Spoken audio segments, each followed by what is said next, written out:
Grim reminder of gun violence in Louisville. Hundreds of victims have been shot and more than 115 killed. And so more families have been affected by gun incidents than at any time in our local history. But as we take a look at the end of 2016, we're praying for a more peaceful 2017. WHAS 11's political editor Chris Williams sat down one-on-one with Louisville Mayor Greg Fisher to ask the tough questions you want answered. Chris is live in the newsroom. Chris? Will more gun control legislation stem the tide? Would that even matter to a would-be killer? And why have some called this a public health crisis? The mayor's answers to those questions demonstrates why this is the issue he says keeps him and others up at night. There are no simple answers to the soaring violent crime rate. Well, 3/4 of American cities are seeing a significant uptick in violent crime this year. And I don't use that to say that's an excuse for what's going on here. But if there's a public health crisis, you need to understand the context that we're working in. So that is the biggest challenge that we have, and all I can guarantee people is we're going to continue to work on this 24/7. We hear the term public health crisis. Is that a political term to kind of pass the buck off of decisions that can be made in the police department and in the city in policy that can change some of the factors in the community? No, I think that's a simplistic way to look at it. Look, if you could change a policy, every city would be changing policies and there would be no violent crime. And so what we mean by a public health crisis is that violence is a learned behavior. And unfortunately, we're living in a society right now where there's a lot of violence, both on the streets. It's part of the culture of the community as well. There's over 300 million guns on the streets of America as well. So for some people, violence is just as normal as you and I sitting here right now.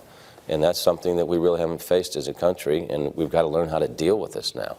Mayor Fisher said he plans to push for more gun laws in the upcoming legislative session. A newly elected Republican House, combined with a GOP-controlled Senate and Governor Bevin, gives that very little chance of success.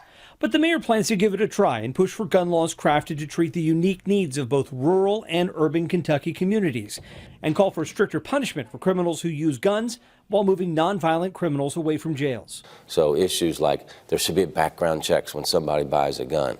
If you're transferring a gun from one person to another, we should know about that, because when a crime takes place and we find a gun, we need to know who owns that gun. Do you truly think a 14, 15, 16-year-old kid's going to care about a background check? Because those are some of the ones that are committing some of the murders in the city. You know, this is the kind of excuse that people just say we can't control this at all, and I refuse to accept that.